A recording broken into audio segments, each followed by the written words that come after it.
Assalamualaikum warahmatullahi ta'ala wabarakatuh. Ila hadratin Nabi Mustafa Rasulillah sallallahu alaihi wa alihi wasallam wa ila kafatil anbiya'i wal mursalin wa sairis sahabati ajma'in wa bi jami'il muslimina wal muslimat wal mu'minina wal mu'minat min masyariqil ardi ila magharibiha syai'u lillah lahumul fatihah. أعوذ بالله من الشيطان الرجيم بسم الله الرحمن الرحيم الحمد لله رب العالمين الرحمن الرحيم مالك يوم الدين إياك نعبد وإياك نستعين اهدنا الصراط المستقيم صراط الذين أنعمت عليهم غير المغضوب عليهم ولا الضالين آمين الحمد لله الذي بنعمته تتم الصالحات وبفضله تتنزل الخيرات والبركات وبتوفيقه تتحقق المقاصد والغايات وبإحسانه المتواصل لعباده المؤمنين يرتفعون إلى معالي الدرجات وأصلي وأسلم على سيدنا محمد سيد السادات وقدوة القادات وخير مخلوق في الأرض والسماوات وعلى آله وأصحابه معادن الحكمة وأمن الأمة ومفاتيح البركات وتابعيهم بإحسان إلى يوم الميقات اللهم اخرجنا من ظلمات الوهم وأكرمنا بنور الفهم وافتح علينا بمعرفة العلم وسهل أخلاقنا بالحلم واجعلنا ممن يستمعون القول فيتبعون أحسنه رب يسر وأعن يا كريم وافتح بالحق وأنت الفتاه العليم سبحانك لا علم لنا إلا ما علمتنا إنك أنت العليم الحكيم ولا حول ولا قوة إلا بالله العلي العظيم آمين ثم أما بعد. Hadirin muslimin dan muslimat yang dirahmati Allah Ta'ala, Alhamdulillah kita menyambung bacaan kita, pengajian kita daripada kitab Talbisu Iblis, Pelitan Tipu Daya Iblis.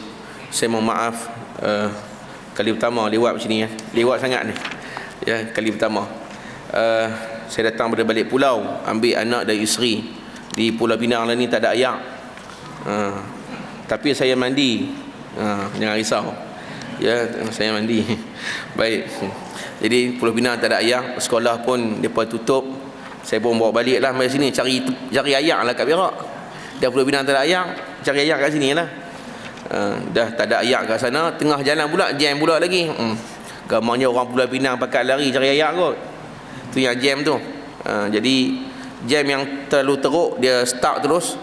Saya biasa kalau mana-mana bila ni selalu sangat saya pergi mengajar mana-mana, kadang-kadang saya lewat. Ya. Kalau daripada Pulau Pinang jam ni biasanya tak sampai ke tempat ceramah. Waktu isyak tak sampai lagi. Biasanya saya akan cancel tengah jalan. Jadi mujuk waste di Habang siap-siap dah kan. Jadi saya keluar kod Banak Baru. Ikut jalan lama Banak Baru lambat juga. Cuma daripada melekat tu tak boleh sampai sini dah. Kalau saya ikut Lebuh Raya, saya rasa confirm tak sampai dah kat sini. Ya. Malam ni tuan-tuan makan je lah. Ustaz tak ada malam ni. Ya. Tapi saya ingat pengajaran sebelum ni kena keluar ikut jalan lama juga. Tak boleh buat apa dah. Walaupun jalan lama pun lambat juga. Ikut kereta belakang kereta. Dibuat apa pun tak tahu, makan angin buka tingkap kot. Slow sangat, 20-30 km sejam. Kan? Tak apalah, ada masa lagi yang berbaki, kita cuba isi insya-Allah. Baik. Kita berhenti pada pengajian kita yang terakhir pada bulan 12. Bab yang ke berapa? Tadi dijumpa hilang balik. Makna talbis iblis kan, dan perumpamaan hati. Bab yang keempat. Okey, baik. Qala al-musannif rahimahullahu ta'ala wa nafa'ana bihi wa bi'ulumi masyayikhina fid darain amin. Kata musannif rahimahullahu ta'ala, wa'lam, ketahuilah, anna al-qalba kalhisni wa ala dhalika al-hisnu surun wa lisuri abwabun wa fihi thalamun wa sakinuhu al-aqlu wal malaikatu tataraddadu ila dhalikal husni wa ila janibihi rabada fihi al-hawa wasyayatinu takhtalifu ila dhalika ar-rabadi min ghairi mani'in wal harbu qa'imun baina ahli al-husni wa ahli ar-rabad wasyayatinu la tazalu taduru hawla al-husni tatlubu ghaflat al-haris wal 'umuru min ba'di thalami فينبغي للحارس أن يعرف جميع أبواب الحسن الذي قد وكل بحفظه وجميع الثلم وألا يفتر عن الحراسة لحظة فإن العدو ما يفتر. Baik, tuan-tuan muslimin dan muslimat yang dirahmati Allah, tajuk kita disebutkan oleh pengarang ni perumpamaan hati, ataupun lebih sesuai, lebih cantik kalau kita letak tajuk, iaitu jalan ataupun kubu yang jalan untuk masuk ke dalam hati kita. Jalan-jalan syaitan dipanggil madakhil asy-syaitan. Madakhil syaitan ni maksudnya tempat masuk syaitan, iblis. Jadi setiap jalan dan tempat masuk ni kita kena sendat dia. Kita kena letakkan penghadang. Kita kena letakkan dinding, kita kena letakkan apa sahaja supaya dia tak boleh tembus masuk dalam badan kita, diri kita, hati kita. Kerana tujuan jin syaitan ni menyesatkan kita. Kalau dia duduk di luar saja pun dah dia boleh ganggu kita, apatah lagi kalau dia masuk dalam badan. Tuan-tuan, kita semayang ni datang was-was. Was-was ni apa? Was-was ni dia masuk ke mana? Dia duduk di luar, dia tak masuk dalam hati lagi. Duduk di luar, dia bisik di telinga kita. Kita tengah semayang tu, kita duk rasa macam ada angin kat punggung. Padahal tak ada pun, bohong lah. Dia geletek lah. Jin syaitan tu geletek. Rasa macam kat angin keluar pula. Tapi dengar tak bau? Dengar tak bau pula dah. Nampak dah? Macam mana bau boleh dengar tak? Terbalik pula dah. Tuan-tuan, bau tak? Kentut tu? Tak bau. Dengar tak bunyi? Tak. Tu yang Nabi kata apa? Nabi kata, la yansarifanna ahadukum minas salati hatta yasma'a sautan aw yajida riha. Nabi kata jangan keluar daripada semayang kalau kamu rasa-rasa macam kentut. Baru rasa, tapi kamu dengar tak suara kentut tu? Dengar tak? Tak dengar, jangan keluar. Ataupun ada tak hidu bau busuk kentut tu? Hidu bau jering, bau petai, ada tak? Tak ada. Bau pun tak ada, dengar kentut bunyi pun tak ada. Maka secara pastinya tuan-tuan belum lagi kentut. Tapi dia main syaitan ni, dia main bisik kat telinga. Pak Long, dah tu semayang, keluar ambil uduk lain. Duk pikir apa lagi? Dia tahu. Kita duk fikir tu. Duk rasa macam kentut pula. Semayang dah lah tu, orang tiap pergi ambil uduk lain. Nampak tak? Kawan tu dah lah ambil uduk pun penat. Tahu penat? Geng was-was ambil uduk setengah jam. Belum mandi wajib lagi. Nampak tak? Ambil uduk pun masa lenjur baju. Tiba-tiba dia main pula, syaitan ganggu pula. Suruh stop semayang, pergi ambil uduk lain. Nampak tak? Itu sebab orang yang kuat was-wasnya, dia akan penat dalam ibadat. Dia akan rasa ibadat tu susah, payah, penat, kena ulang banyak kali. Faham ni? Tapi kalau orang yang belajar, tak. Tapi tuan-tuan janganlah pula tengah semayang tiba-tiba kentut. Pront bunyi. Dalam hati kata, syaitan kot, dia kata. Bukan kentut, bukan. Nampak tak? Kawan sebelah sampai dengar, tutup hidung dah. Dia duk kata, syaitan. Hang lah syaitan. Nampak tak? Nampak. Memang function duduk kat depan dia, function dia macam tu. Kan? Tak apa adik, bagus. Seorang-seorang dia duduk kat depan. Bagus. Jadi muslimin dan muslimat yang dirahmati Allah Taala, tajuk dia kata apa sini? Kata pengarang kitab, siapa dia? Imam Ibn Jauzi rahimahullah. Ketahuilah wa'lam, sesungguhnya hati itu annal qalba bagaikan taman. Dia kata taman ke? Bukan.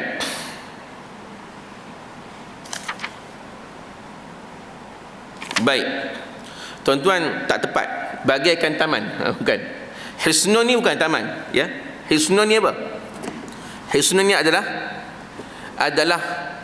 kita panggil apa tu? Yang tempat tentera tu panggil apa? Lupa pula nak sebut kataan tu. Biasa orang buat kubu. Kubu. Saya payah sangat perkataan tu kan. Nak keluar perkataan tu. Hisnun ni adalah kata isim, kata nama dipanggil hisnun. Hisnun maksudnya adalah iaitu kubu. Kubu hisnun ni. Dari perkataan hassan, tahassan. Ada satu amalan yang kami amalkan masa di Mesir dulu dengan guru kami, nama Syekh Dr. Yusri Jabr Al-Hasani. Setiap pagi subuh dan juga petang, khususnya pagilah sebab kami pergi kuliah subuh dia, petang kami tak pergi, ya. Petang dia kerja, ya, dia kerja doktor, dia doktor pakar bedah, ya, doktor pakar bedah, tapi dia ulama, tok guru, ulama besar di Mesir. Setiap hari dia akan mengajak kuliah subuh. Kuliah subuh dia tiap-tiap hari dia akan baca kitab hadis daripada Sahih Bukhari sampailah Sunan Ibnu Majah.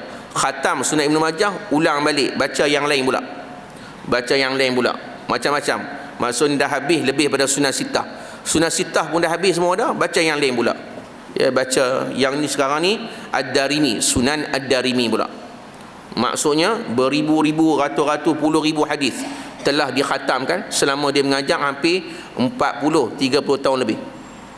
Dia mengajar di masjid dia tu, dia jadi imam setiap kali subuh.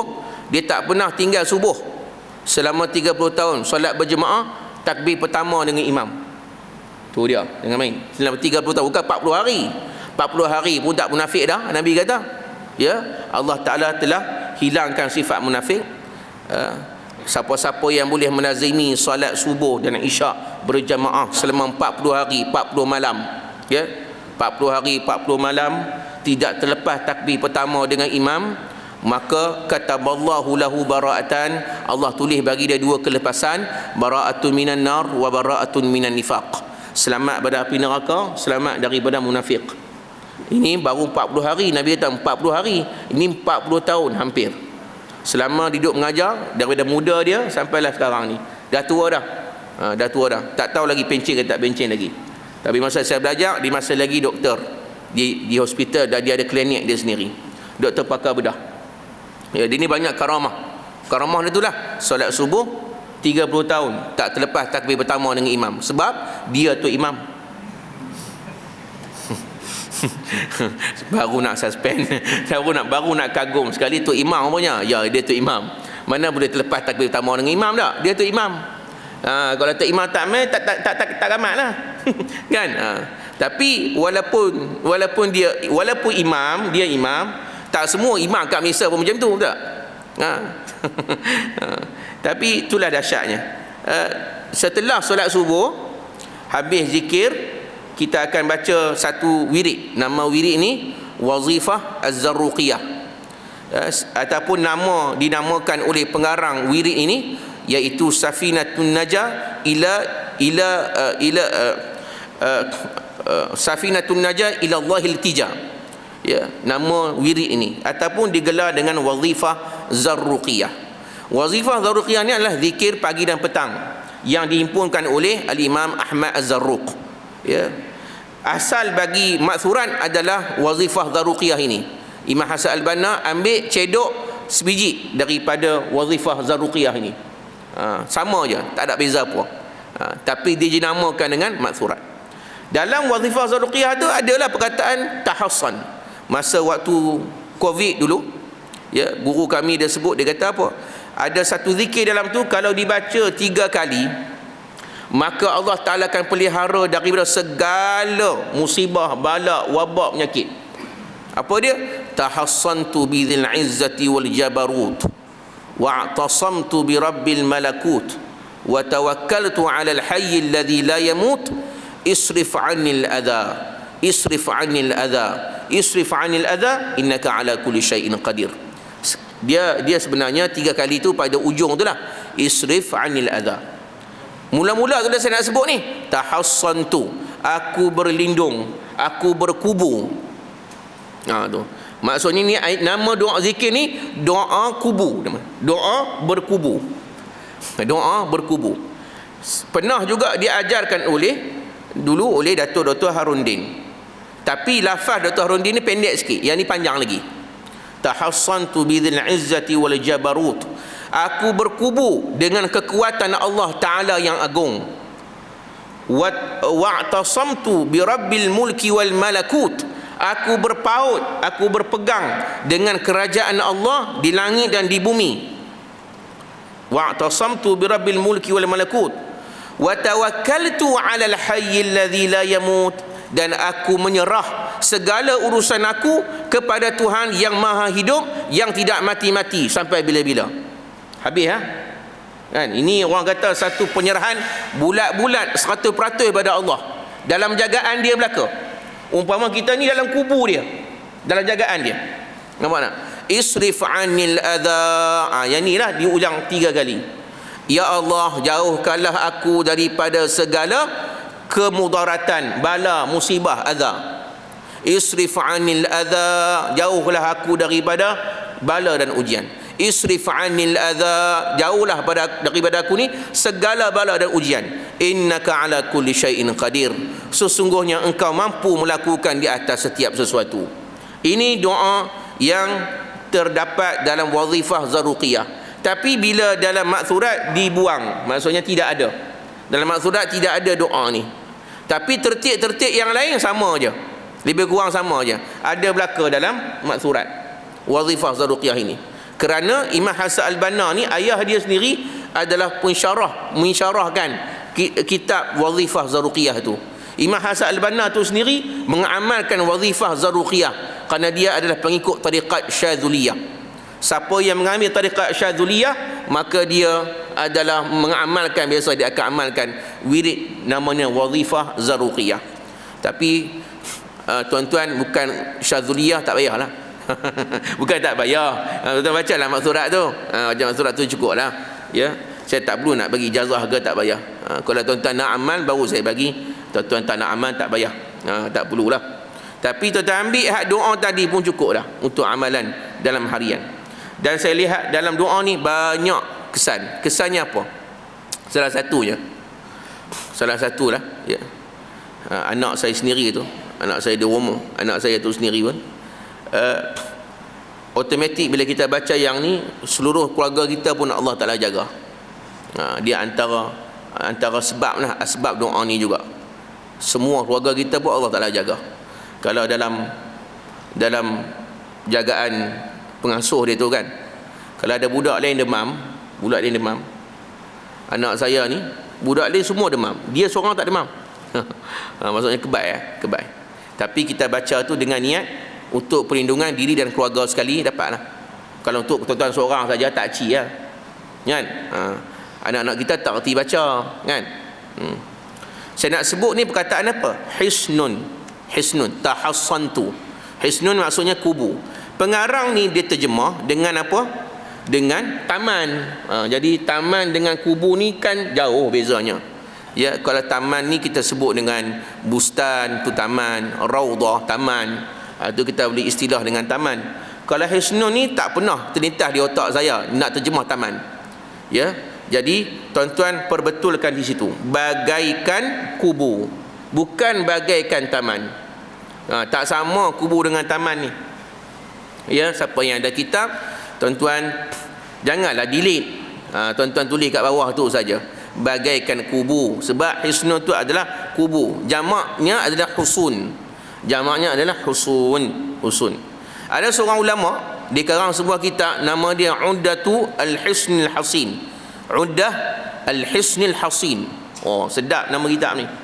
Kitab ni sangat saya suka. Saya suka kitab ni dan saya plan nak baca kitab ni di tempat lain. Adalah nanti saya beritahu kemudian kepada tuan-tuan. Kitab ni ada diterjemah oleh Yayasan Safa Negeri Sembilan, Dr. Datuk Haji Fuad Kamaluddin. Kitab ni namanya Uddah. Uddah ni maksudnya adalah perisai. Uddah ni bukan senjata. Nak sebut benteng senjata. Al-husni kubu, al-hasin yang ampuh, yang kuat. Tu. Uddah maksudnya bekalan, al-husni maksudnya pelindung, benteng, al-hasin maksudnya kuat dan ampuh. Tu. Maka sebahagian para ulama sebut, kalau siapa yang mengamalkan apa yang dalam kitab Uddah al-Husni Hasin ni, dah cukup. Kitab ni dia macam kitab Azkar Imam Nawawi juga, cuma dia lagi ringkas daripada Imam Nawawi. Dia susun ikut tertib, amalan-amalan zikir, doa, fadilat-fadilatnya, adab-adab zikir, adab-adab doa, macam-macam dalam tu. Dan banyaklah amalan yang terkandung dalam tu. Dia beritahu kalau anak menangis teriak nak baca apa, ada dalam tu. Ni anak menangis teriak tak tahu nak buat apa. Nampak tak? Senang sangat tak susah mana nak baca pun. Budak bukan kena rasuk lagi, kan? Dia senang saja. Kalau anak menangis nak buat apa, kalau anak sakit terseliuh nak buat apa, contoh. Ya, ada hadis semua. Ada hadis. Kalau kita sakit di anggota badan nak baca apa? Ya, kalau kita ziarah orang sakit nak baca apa kat dia? Nampak tak? Kalau kita nampak orang yang sakit, kita nak baca apa? Kita ni nak baca apa? Tengok orang sakit pun kita kena baca, supaya kita tak kena penyakit macam dia. Macam mana? Apa bacaan dia? Ada. Semua ada belakang, kan? Semua ada dalam kitab Uddah al-Husnul Hasin. Itu makna hisnun. Lalu kata pengarang, hati itu bagaikan kubu, dan di sekelilingnya ada pagar. Sur, dia panggil sur, pagar. Sekelilingnya ada pagar. Hati ni dia macam kubu kita. Kemudian di keliling hati ni ada pagar. Pagar inilah yang menyebabkan mana-mana apa yang nak masuk tak boleh masuk. Tuan-tuan, serangan jin iblis ni, syaitan ni, semuanya dia akan serang ke hati. Kenapa hati? Kerana hati ni adalah daging yang paling raja. Dia anggota badan kita, dia raja nombor satu. Kalau dapat hati, yang lain semua dapat. Dapat hati tergadai body, orang kata. Nampak ni? Ramai budak perempuan. Budak perempuan ada di Pulau Pinang. Senang sangat bagi dia pergi makan KFC, McDonald sebelum boycott dulu kot. Dah orang kata terhutang jasa, tergadai body berlaku. Budak sekolah menengah. Nampak tak? Budak sekolah menengah. Sebab apa? Sebab sudah dikawal hatinya. Bila hati dikawal, semuanya diserahkan. Samalah dengan kita ni. Tu Nabi sebut dalam hadis, inna fil jasadi mudghatan idza salahat salahal jasadu kullu wa idza fasadal jasadu kullu ala wahiyal qalb. Nabi kata apa? Dalam diri kita, hati kita ni ada seketul daging. Kalau baik daging ni, baiklah seluruh anggota badan kita. Kalau baik daging ni, eloklah semua. Kalau tak elok, kalau jahat, kalau buruk, hati tak eloklah semua tindakan kita, anggota kita semua. Maka kata Nabi, ala ketahuilah, wahiyal qalb, itu daging yang aku maksudkan, itu hati. Apa yang kita kata ni adalah yang menggambarkan hati kita. Ni cawan ni ada ayak. Kalau kita dalam ni kita isi ayak mineral, maka yang bila kita minum dalam mulut, bila keluar pada ayak cawan ni tetap ayak mineral. Betul tak? Sebab isi ayak mineral. Kalau air tahi, yang keluar yang tahi juga. Nampak tak? Apa yang terbuku di hati, ia akan keluar apa yang ada di hati itulah. Nampak tak? Apa yang dia cakap, itulah nilai hati dia. Nampak ni? Jadi kalau dapat kawal hati, dapat kawal seluruh anggota badan. Nampak tak? Dapat kawal seluruh anggota badan. Tu yang Nabi SAW bila dia nak pegang ataupun nak doakan sahabat, dia akan letakkan tangan di mana? Di dada belah kiri. Dada belah kiri ni. Sebab apa? Ni dekat dengan hati. Dekat dengan dada. Saya pernah sebut kisah apa? Kisah sahabat Nabi yang minta nak izin untuk berzina. Tuan-tuan pernah dengar kisah ni pada kuliah kita yang lalu. Kita mengulang balik dah. Ya. Tapi hati ni paling penting sekali. Ni sunnah Nabi. Kita bila nak baca doa pun apa pun, kita letak tangan kat dada. Tuan-tuan bacalah apa ayat pun. Ayat nak sembuhkan penyakit, letak tangan kat dada. Ayat ni semua hatilah. Daripada hati ni nak turun darah tinggi ke kecil, mana ke hati. Nampak tak? kita nak baca doa pelindung, baca letak kat dada. Sebab apa? Sebab kalau kita letak tangan kat dada, kita baca ayat-ayat yang kita dah pernah belajar sebelum ni, ayat kursi ke apa ke, kita tak rasa yang tak hafal lah, tak amal kan, maka baca, insya-Allah dimasuk dalam hati. Apa yang kita baca itu masuk dalam hati. Nampak tak? Jadi muslimin dan muslimat yang Allah, dia kata sini hati ni ada pagar. Pagar itu mempunyai beberapa pintu. Kubur ni besar, hati ni macam kubur, dia ada pagar. Bila ada pagar pula mesti ada pintu, betul tak? Masjid tuan-tuan ada pagar, mesti ada pintu masuk, betul tak? Cuba kalau buat pagar keliling tak ada pintu, siapa nak masuk masjid? Kan? Mesti ada pintu. Pintu untuk masuk mesti ada. Maka kata dia, sekalipun begitu, di sana masih ada celah-celah yang pecah yang dapat dimasuki. Dia panggil sulmah. Sulmah ni apa? Sulmah ni adalah dinding yang lompong. Buat kubur dah elok dah, tiba-tiba ada lah lubang satu. Ada lubang satu. Lubang ni lah dia akan masuk. Jin, syaitan, iblis ni dia akan masuk.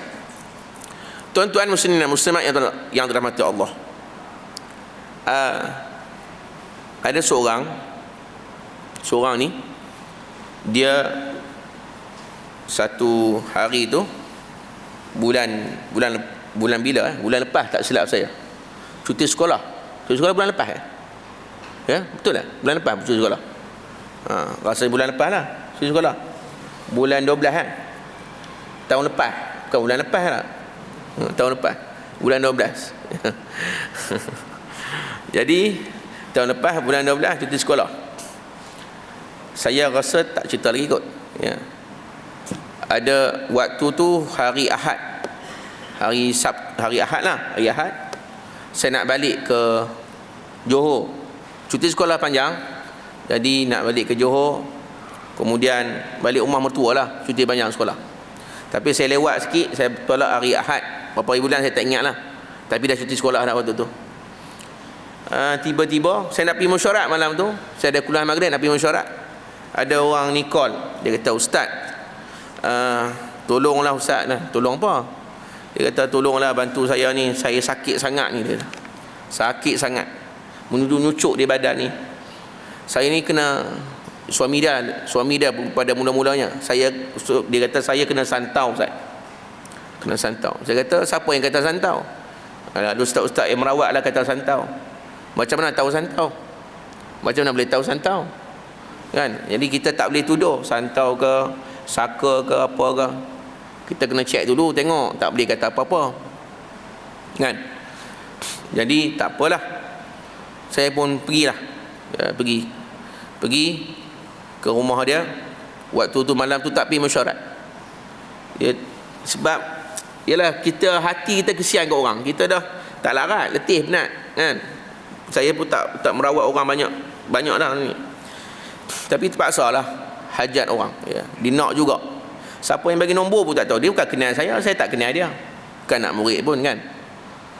Pergilah kat rumah, tengok dia seorang perempuan, dia kerja pejabat mana saya tak tahu, jabat mana saya tak pasti, dia kerja kat mana.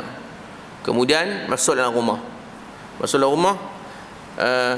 dia punya pinggang paha dia tu sampai ke bawah bengkak, besar bengkaknya sampai ke bawah, maksudnya mengelembung ataupun bengkak yang besar lah.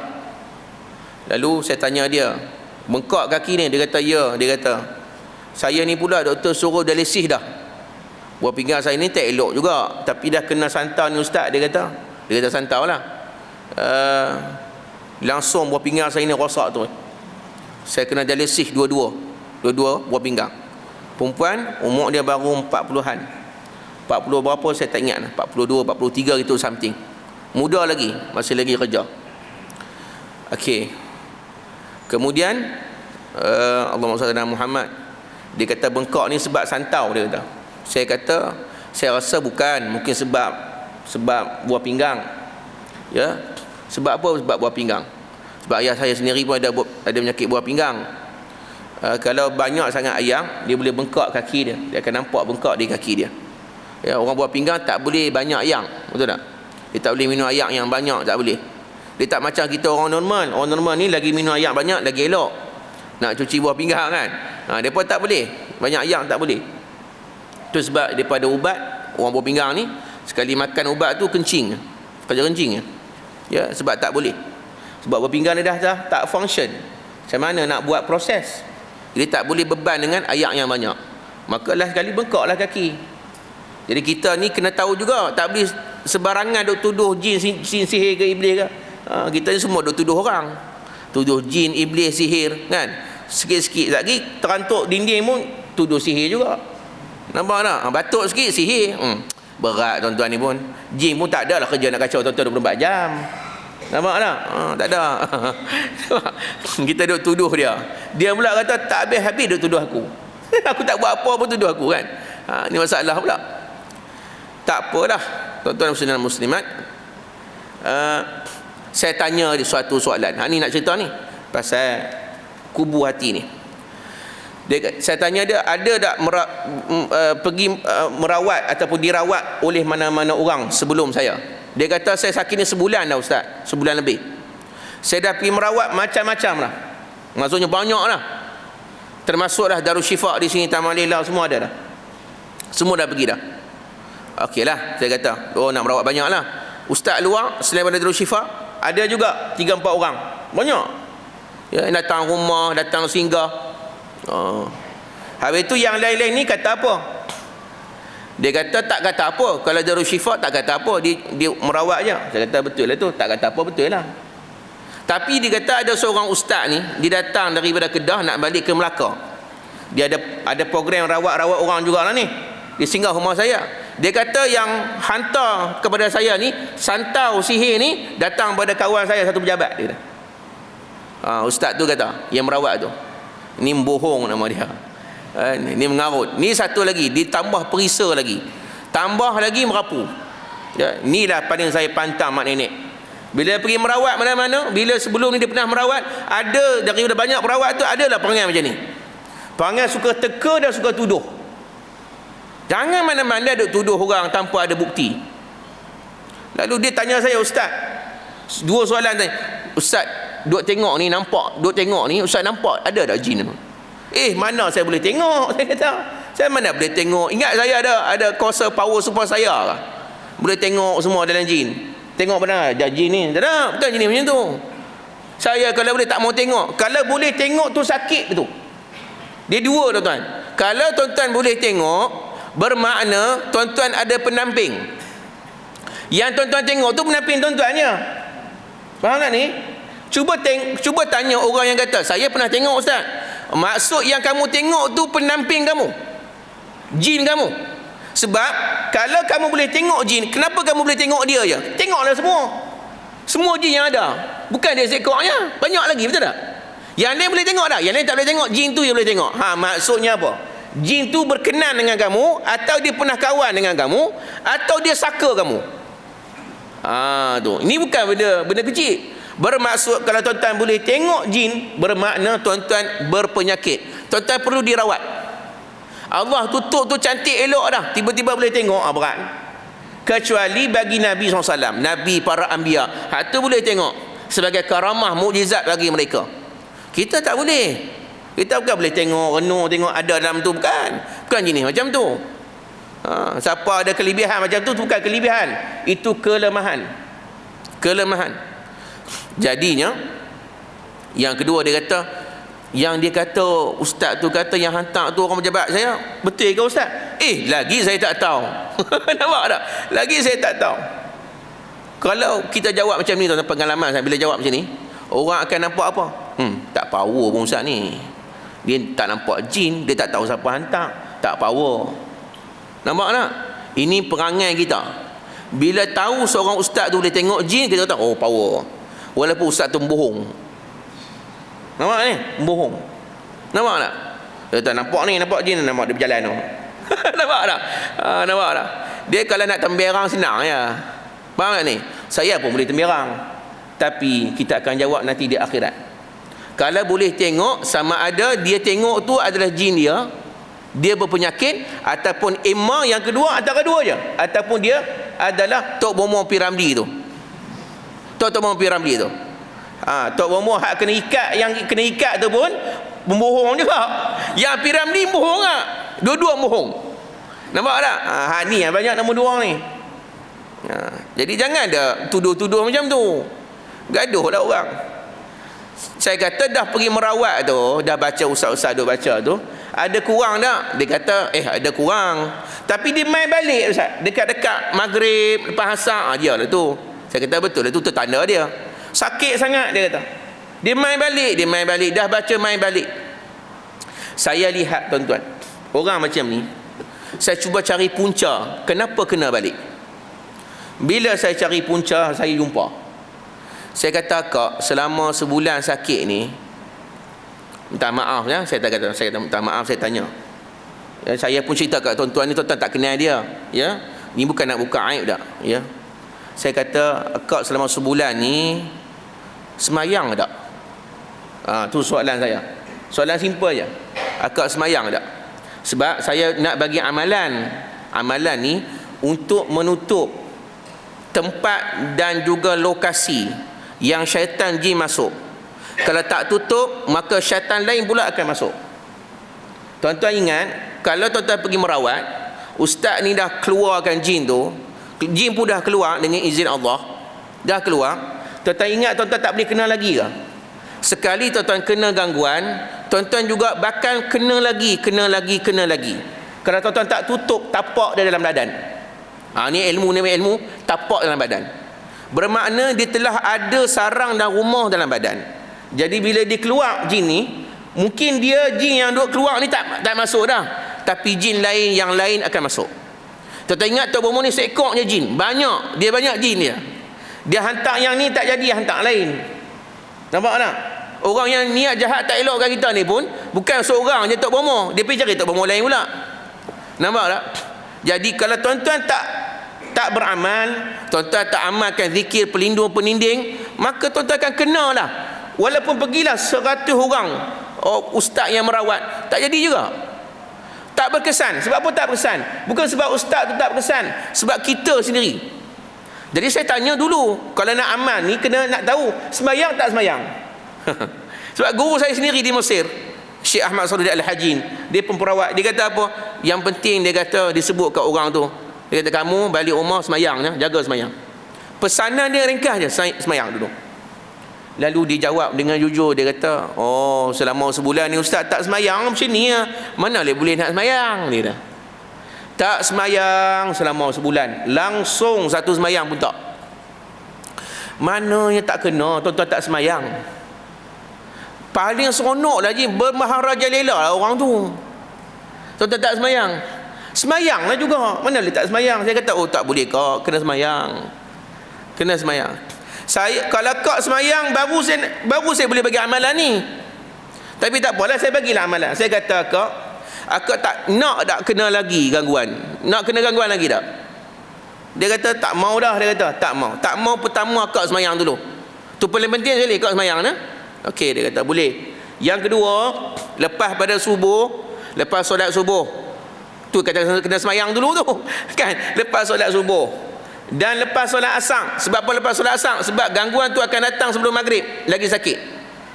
Maka akak baca, pegang tasbih hak 100 tu, baca la ilaha illallah wahdahu la syarikalah lahul mulku wa lahul hamdu wa huwa ala kulli syai'in qadir. 100 kali. Ni jangan culas. Sebab kita dah biar jin tu masuk dah. Nampak tak? Kita dah biar. Kalau dia keluar, tuan-tuan nak tutup balik tapak dia. Jangan masuk lagi dah. Dia takkan boleh masuk. Itu cara dia. Baca la ilaha illallah wahdahu la syarikalah lahul mulku wa lahul hamdu. Tidak ada yuhyi wa yumit. Tak perlu. Nak tambah yuhyi wa yumit pun tak apa, tak ada masalah pun. Lagi bagus, lagi cantik, lagi comel. Ada 3 riwayat. Ada yang tambah yuhyi wa yumit. Ada yang tambah lagi wa huwa hayyun la yamut. Nampak tak? Wa huwa hayyun la yamut. Ada yang tambah lagi biyadihil khair wa huwa ala kulli syai'in qadir. Kalau nak ambil versi yang penuh, panjanglah. La ilaha illallah wahdahu la syarikalah lahul mulku wa lahul hamdu yuhyi wa yumitu wa huwa hayyun la yamut biyadihil khair wa huwa ala kulli syai'in qadir. Kalau baca hak versi panjang ni panjanglah. Nampak tak? Tapi kalau nak baca hak paling ringkas, paling pendek, la ilaha illallah wahdahu la syarikalah lahul mulku wa lahul hamdu wa huwa ala kulli syai'in qadir. Terus wa huwa ala kulli syai'in, lahul mulku wa lahul hamd. Cukup. Wa huwa ala kulli syai'in qadir. Dapat berapa kali? 100. Kena 100 ke Ustaz? 100. Lama mana? Tak sampai 15 minit. Kejapnya. Nampak tak? Tengok TV lama lagi. Sembang di kedai kopi lama lagi. Nampak tak? Main handset lagi lama. Tengok WhatsApp lagi lama. Tengok grup sampai 3,000 mesej, dia tengok satu-satu. Nampak tak? Lagi lama. Nampak tak? Jadi takkan amalan tu nak culas. Tuan-tuan yang mungkin tak kena gangguan, jadikan sebagai peninding. Tapi yang pernah kena, saya kata wajib. Dia kata sampai bila kena buat? Saya kata sampai mati. Macam akak makan lah. Akak makan kan? Makan pagi, petang, malam kan? Ke makan sekali, tak makan sampai mati? Makan juga, betul tak? Pagi makan, tengah hari makan lagi, malam makan lagi, betul tak? 3 kali sehari sekurang-kurangnya. Macam tu juga zikir. Zikir ni macam makan. Kalau dah macam makan, sampai matilah kena amal. Macam makanlah, sampai nak mati pun makan juga, betul tak? Takkan tak makan. Itulah amalan zikir. Nombor 2, nak tutup yang kedua. Kena buat 2 ni, kena buat saya kata. Iaitu baca la ilaha illa anta subhanaka inni kuntu minadh zalimin 100 kali. Akak pegang pula tasbih, ulang balik ni 100 kali. Mana ni? Insya-Allah buat yang ni, tutuplah, dia takkan boleh masuk dah. Jin lain hantar pun tak boleh masuk dah. Sampai insya-Allah dengan izin Allah takkan boleh masuk. Nampak tak? Maksudnya apa? Saya nak cerita ni. Dia kata hati ni, pengarang ni kata hati ni macam kubu. Bila kubu dia ada pagang, bila pagang ada pintu. Pintu ni tutup, tapi ada lubang, tikus boleh masuk. Lubang, hak lubang ni lah jin dia boleh tembus dan dia boleh masuk. Kita nak tutup lubang ni semua. Faham tak ni? Pengarang kita tak abang cara nak tutup lubang. Kita nak tutup lubang dengan cara tadi, dua tadi boleh tutup lubang. Saya pernah cerita kisah ni pada tuan-tuan.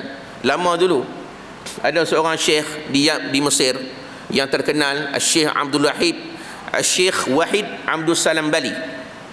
Ya. Syekh Wahid Abdul Salam Bali. Syekh Wahid Abdul Salam Bali ni dia seorang ulama, tok guru yang hebat, alim dalam bidang rawatan Islam.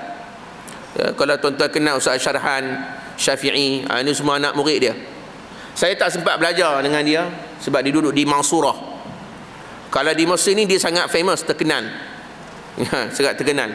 Bukan terkenal di kalangan orang Mesir je, terkenal di kalangan jin. Jin dengar nama dia pun takut dah. Nampak tak? Maksudnya dahsyat juga dia ni.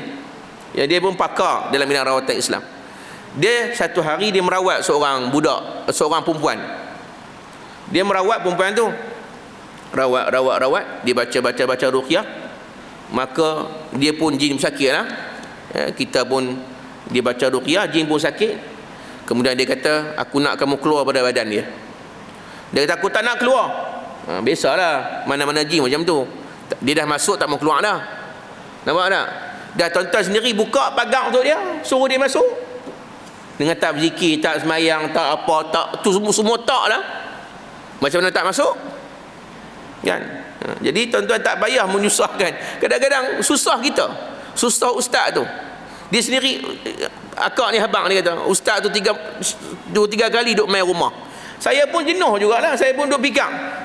Kita tahu dah, macam ni punya kes sampai bila tak habis.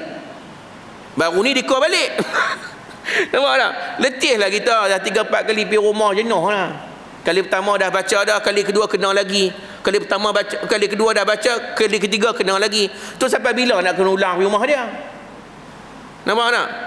Ni kalau dah pergi ulang pergi rumah dia, tak lama jadi bini kita lah. Nampak tak? Tu yang berlaku, pernah berlaku. Tapi saya tak mau dah lah. Tak pergi dah lah. Mana dah ada bini dah. Nampak tak? Tak lama jadi bini kita lah. Banyak berlaku. Kawan saya seorang dia merawat, dia kahwin dengan orang yang dirawat, habis settle masalah. Dah kahwin, jin tu tak ada dah, hilang dah, tak main dah sampai ke sudah. Rupanya paling mujarab kalau anak-anak tuan-tuan, kalau perempuan lah kena gangguan sihir, adalah kahwinkan dengan perawat tu. Saya jangan. Saya takut. Bukan takut kat iblis tu, jin tu, takut kat adalah belakang saya. Takut bini juga ustaz ni. Dah, bini tu menakutkan. Saya tak takut bini. Baik. Saya tak takut jin, saya tak takut, tapi ada belakang ada seorang takut. Nampak dah, hatu lebih kita takutkan. Jadi tuan-tuan muslimin, itu saya gurau ya. Memang macam tu. Dia duk tengok banyak trend macam tu kan. Orang tu kena sihir banyak kali, amalan pun malah, baca apa pun malah, kali menikahlah dengan ustaz tu. Menikah dengan ustaz tu, menikah sungguh, menikah sihat walafiat. Ya, betul. Tapi kalau tuan-tuan jangan duk gatal pula. Tak lagi dia pergi kat tuan-tuan pula jin tu. Dia tengok juga kan. Tapi sampai bila? Maka tidak ada jalan lain, tuan-tuan kena dinding. Macam perempuan ni tadi, bila rawat dia tak mau keluar, tapi dia kata aku boleh keluar, kata jin tu. Dia kata kat Syekh Abdul Wahid ni, aku boleh keluar tapi dengan syarat. Syarat apa? Aku nak masuk dalam badan kamu, nak tak? Aku nak masuk, pindah, tumpang badan kamu pula. Aku nak duduk badan orang, dah tak bagi aku duduk dengan dia, aku nak duduk dengan kamu, boleh tak? Haji Ramli macam mana Haji Ramli? Kalau nak mengaku tak? Boleh, main lah. Berani? Tak berani no? Tak berani. Tapi Syekh ni kata dia penuh yakin. Dia kata, oh nak masuk dalam badan aku pula. Tak apalah, masuklah. Silalah masuk. Dia kata, tak ada masalah apa. Masuk lah. Maka jin tu pun keluar betul lah. Macam mana tak boleh keluar? Yalah, budak tu sedar, sihat balik dah. Tak lama, budak tu kena gangguan lagi. Kena lagi. Lah, tak keluar rupanya jin ni. Dia dah keluar, dia kata, bila Syekh ni baca balik ruqyah, jin tu ada lagi. Bila nampak ada balik, maka Syekh ni tanya, tadi kamu kata nak keluar, masuk dalam badan aku, ni apa cerita kes ni? Tak keluar lagi ni. Pertama tuan-tuan, boleh jadi tipu. Hak tadi tu dia kata alasan saja, tipu. Dia tak mau keluar sebenarnya, alasannya nak masuk dalam badan kita. Dia tak nak masuk pun. Yang kedua, dia kata macam ni, tadi aku dah keluar dah, tapi bila aku nak masuk dalam badan kamu, aku dikelilingi oleh cahaya. Kamu tu ada cahaya. Kamu tu, aku ni bila masuk dalam cahaya tu gelap. Masuk dalam cahaya tu jadi lemah, tak boleh nak berjalan pergi mana, tak nampak. Jadi kamu ni dikelilingi oleh cahaya, aku tak boleh dekat. Dia kata, kenapa kamu tak boleh masuk dekat aku, tak boleh dekat dengan aku? Dia kata, pengalaman aku, orang yang aku tak boleh masuk ni dalam badan dia, kalau cahaya yang macam ni, biasanya orang ni aku lihat dia mengamalkan zikir la ilaha illallah wahdahu la syarikalah. Kata Syekh, dia kata memang itulah zikir aku pagi dan petang. Syekh ni dia nak merawat orang, zikir perinding dia hak tu saja. Rupanya itu menyebabkan dia tak boleh masuk sampai sudah. Walaupun dicabar suruh masuk, tak boleh masuk, tak boleh tembus masuk. Sebab apa? Pagar dah kukuh, tak ada lompong. Tu cerita dia. Maka saya ringkaskan ya, yang menjaga celah-celah yang pecah ini adalah akal dan para malaikat. Nampak tak? Sebenarnya kita ni ada malaikat yang jaga, yang penjaga dia keliling ni. Kalau kita beramal dengan amalan, Allah akan utuskan malaikat. Biasa macam tu. Contoh amalan apa? Saya pernah sebut dalam kuliah. Amalan yang malaikat jaga, iaitu kita keluar pada rumah, kita baca bismillahi tawakkaltu ala Allah wala haula wala quwata illa billahil aliyyil azim. Ada akan malaikat jaga. Malaikat dia akan sebut, kamu dijaga, dipelihara, dilindungi, dicukupkan, diberi hidayah, dan tak ada siapa daripada kalangan syaitan boleh dekat dengan kamu. Pendek je doa tu, bismillahi tawakkaltu ala Allah wala haula wala quwata illa billah. Amalan yang simple, mudah, tapi payah nak diamalkan, payah nak istiqamah. Dalam riwayat Imam Tirmizi sebut, kalau siapa yang baca a'udzubillahis samii'il alim minasyaitonir rajim 3 kali, kemudian dia pun baca ayat terakhir surah Al-Hasyr, law anzalna hadzal qur'ana ala jabalin la ra'aitahu khashi'an mutasaddian min khasyatillah, surah Al-Hasyr ayat 21 hingga 24, ya, sampai akhir. Maka kata Nabi, Allah Ta'ala akan hantar kepada dia 70,000 para malaikat yahrusunahu, yang jaga dia daripada pagi sampai petang. Kalau dia baca tadi a'udzubillahis samii'il alim minasyaitonir rajim 3 kali, law anzalna hadzal quran 21 24, ada 70,000 malaikat yang jaga dia daripada pagi sampai petang. Bukan saya sebut ni, hadis sebut. Dalam hadis riwayat Imam At-Tirmizi rahimahullahu taala. Kemudian malaikat ni pula doa kat kita. Kalau dia jaga, dia doa sekali. Doa pengampunan untuk kita 70,000, sab'una alfa malak. Kalau baca petang pula sampai pagi esok. Kalau dah 70,000 malaikat jaga, agak-agak nak tembus macam mana? Nak tembus macam mana? Jin sihir nak tembus macam mana? Tak boleh. Dia tak boleh ganggu. Ini juga cara nak elak pada waswas. Tuan-tuan yang kerap selalu sangat waswas, banyakkan baca law anzalna hadzal qur'ana ala jabalin.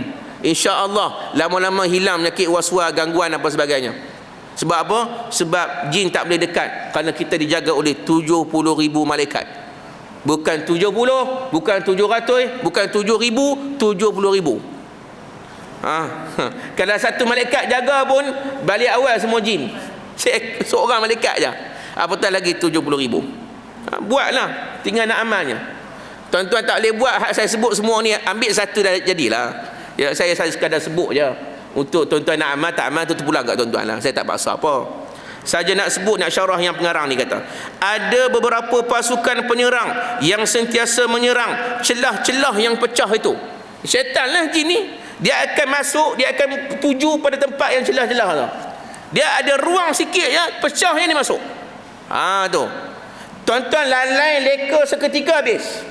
Itu sebab amalan saya sebut tadi kena buat pagi petang, subuh petang, maghrib. Sampai bila? Sampai bila-bila lah. Sebab syaitan ni ada sampai kita mati. Nampak tak? Tuan-tuan tak nampak dia pula. Kalau tuan-tuan boleh nampak dia, boleh tepih dia. Tapi tak nampak. Maka tuan-tuan kena hati-hati. Iaitu hawa nafsu dan syaitan. Dia kata sini, yang boleh masuk kat celah-celah tu sama ada hawa nafsu ataupun syaitan.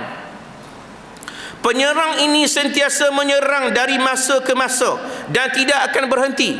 Dia sendiri, Allah, iblis sendiri ngaku pada Allah, la atiyannahum, aku akan datang kepada mereka. Dia di depan, belakang, kiri, kanan, 4 penjuru dia akan main serang kita. Ni syaitan dia kata. Saya tak nak baca ayat Quran ni. Maksudnya dia tak akan berhenti menyerang kita, ganggu kita sampai kita mati. Dia tak akan berhenti. Bila tuan-tuan kata, ustaz tak habis-habis lagi lah ustaz, saya kena gangguan sihir. Memanglah saya kata, sebab mereka ni tak berhenti, tak putus asa. Tapi mereka akan putus asa kalau kita istiqamah dengan beramal, istiqamah dengan zikir. Tuan-tuan istiqamah dengan ayat kursi lepas semayang pun jadilah. Istiqamah dengan 3 qul, qul wallah al-falaq an-nas setiap semayang, jadilah. Nampak tak? Jadilah, cukup dah tu. Maka tuan-tuan nampak dah, tuan istiqamah dengan satu doa zikir pelindung, cukup dah. Maka dengan istiqamah itulah dia kalah. Dia kalah dengan istiqamah kita. Lalu kata dia, sehingga peperangan terus berkecamuk di antara penghuni taman dan musuh penyerang. Pasukan syaitan berlegar-legar mengelilingi taman. Taman bukan taman, maksudnya kubur. Tuan-tuan kena faham ya, kena tukar tu. Mencari kelemahan dan kelalaian penjaga pagar supaya dapat masuk ke dalam melalui celah-celah yang pecah. Dia tunggu lah. Yang jaga kita ni malaikat, ya, jaga ni malaikat. Jadi kadang ada malaikat lalai ke? Tak. Kalau kita lalai, malaikat pun tak jaga kita. Kalau kita tak amal, kita tak semayang, kita tak berzikir, maka malaikat pun tak akan duduk dengan kita. Sebab malaikat tak akan bersama dengan orang yang tak berzikir pada Allah.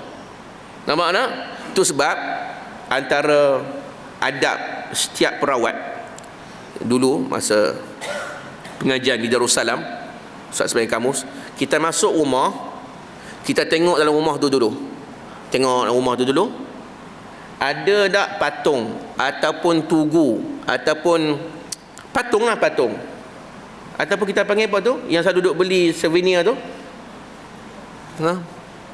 apa dia panggil apa? Patung lah. Panggil apa? Teddy bear. Oh, macam Ustaz Izrul kata tu. Hak tu pun orang tak faham, bodoh pergi baki kat dia. Betul dah tu. Patung termasuklah teddy bear. Dah tua bangka umur 70 pegang teddy bear lagi. Tak boleh lah, haram lah. Teddy bear tu budak-budak ya. Nampak tak?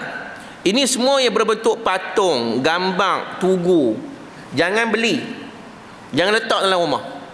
Kerana Nabi kata, innal malaika la tadkhulu baitan fihi kalbun wasur. Malaikat dia tak masuk dalam rumah yang ada anjing, yang ada gambar. Gambar ni bukan masuk gambar dalam handset tu, bukan. Gambar dengan makna sesuatu yang jasad yang ditempa ataupun diukir dengan ukiran. Ya, patung dan sebagainya. Jangan. Tuan-tuan nampak macam lawa cantik bawa balik, jangan. Jangan. Haram dosanya, hukumnya haram. Walaupun bukan kita yang buat, tapi meletakkan dalam rumah haram. Letaklah ayat Quran pun tak apa lagi, tapi janganlah kita letakkan patung-patung macam tu. Biasa kita masuk, tengok ada patung, bawa keluar, saya kata. Ada patung ni, bawa keluar. Ni tak boleh, bawa keluar. Bawa keluar dulu pada rumah, baru kita start rawat. Sebab apa? Sebab bila kita merawat, kita perlukan bantuan daripada malaikah. Nampak tak? Itu pentingnya kita kena tahu. Macam dia sebutkan tadilah, malaikat kadang ada lalai. Lalu kata dia, supaya dapat masuk ke dalam melalui celah-celah yang pecah. Ini bererti penjaga harus mengetahui seluruh taman, bukan taman, kubu, dan celah-celah yang pecah yang ada di bawah tanggungjawabnya. Tidak boleh leka walau sedikit, kerana musuh tidak pernah berehat walau seketika. Ingat, musuh tak pernah berhenti, tak pernah rehat walaupun sekejap. Kalau kita leka sikit, hari tu kata tak baca, hari tu katalah tak sambung zikir, hari tu katalah tak baca ayat kursi langsung, maka waktu kita, hari yang kita tak baca itulah kita kena. Hari kita tak baca itulah kita kena. Ini satu cerita sebelum nak tamat. Cukup dah dekat tu. Kita sambung lain kali syarahan dia. Itu adalah syarah saya pula. Kadang-kadang ada syarah lain pula lagi. Nak cerita yang tadi, ujung tadi.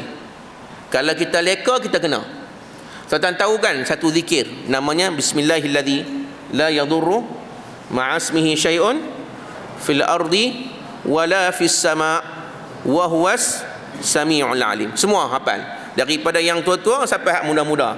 Sampai budak-budak semua hafal. Bagus. Ada orang buat lagu pula lagi. Bagus. Itu jadikan amalan sangat baik. Cubalah jadikan amalan. Tapi tuan-tuan tahu kisah ni, kisah yang meriwayatkan zikir ini, iaitu seorang yang namanya Aban. Tahu Aban? Aban ini adalah anak Saidina Uthman bin Affan. Aban bin Uthman bin Affan, anak Saidina Uthman. Dia bukan sahabat, dia tabi'in. Kerana dia tak pernah sempat jumpa Nabi. Cuma dia banyaklah belajar, ambil ilmu, ambil riwayat daripada ayah dia Saidina Uthman semasa hidup, Aban ini. Jadi dia yang riwayatkan hadis yang Nabi kata, siapa yang membaca bismillahilladzi la yadurru ma'asmihi syai'un fil ardi wala fis sama' wa huwas sami'ul alim thalatha marratin lam yadurruhu syai'. Siapa yang baca 3 kali zikir tadi, tak akan boleh mudaratkan dia walaupun sesuatu pun, satu pun tak akan boleh mudaratkan diri dia.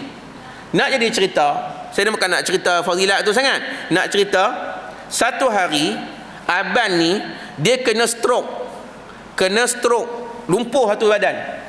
Tu dia, lumpuh satu badan. Bila kena stroke, lumpuh satu badan, maka datanglah anak-anak murid dia, pengikut-pengikut dia, pergi ziarah dia di rumah. Tengok-tengok dia sakit, lumpuh satu badan, stroke. Lalu depa pun kata, dia kata Aban. Depa pun gamak tanya macam tu kan. Kamu sendiri yang suruh kami baca. Kamu sendiri kata, ayah kamu sebut, ayah dia Sayyidina Uthman lah. Dan Nabi pun kata, siapa yang baca bismillahilladzi la yadurru, tak akan kena mudarat apa-apa. Ni tiba-tiba kamu kena lumpuh pula dah, kena stroke. Nampak tak ni? Macam doktor lah dia pesan, pakcik elok-elok makan tu, jangan ambil gula banyak sangat. Patang-patang lah sama. Nanti potong kaki baru tahu, dia kata. Doktor kata. Tak lama kita jumpa doktor tu balik, kaki doktor tu pula hilang. Nampak tak? Kita tanya kenapa doktor? Kencing manis tinggi, doktor tu kata. Dia kata kat aku, dia pula kena potong. Contoh. Bukan nak kata ada nak cerita ni, contoh. Maksudnya apa? Hak pesan ni pula kena. Nampak tak? Hak pesan ni. Hak orang lain amal macam biasa, percayalah. Dia pula kena. Seolah-olah macam mereka ni macam ragu-ragu tentang zikir tadi. Macam berkesan ke? Betul ke zikir tu? Sebab kamu pun kena lumpuh. Lalu kata dia apa? Dia kata ma kadzabtu. Aku tak bohong. Apa yang aku dengar pada ayahku itulah kalam Rasulullah. Wa ma kadzaba Uthman. Ayahku Uthman pun tak bohong, tak tipu. Itulah kalam yang Rasulullah kata.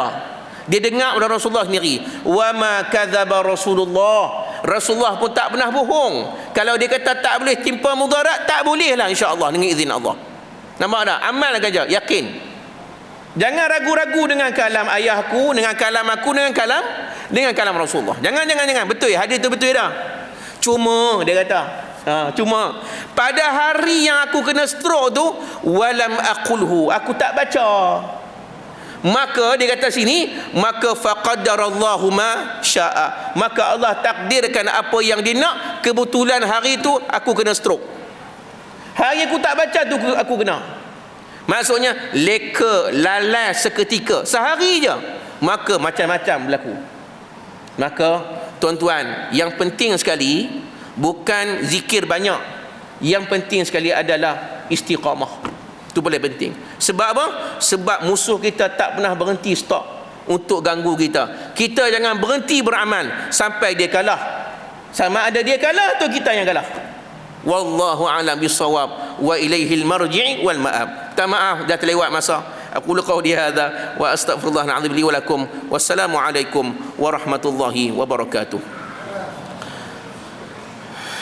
بسم الله الرحمن الرحيم الحمد لله رب العالمين وأفضل الصلوات وأتم التسليم على سيدنا محمد وعلى آله وصحبه أجمعين اللهم اجعل جمعنا هذا جمعا مرحوما وتفرقنا من بعده تفرقا معصوما ولا تجعل فينا ولا معنا ولا من يتبعنا شقيا ولا مطرودا ولا محروما ربنا آتنا في الدنيا حسنة وفي الآخرة حسنة وقنا عذاب النار وصلى الله وسلم عليه والحمد لله رب العالمين.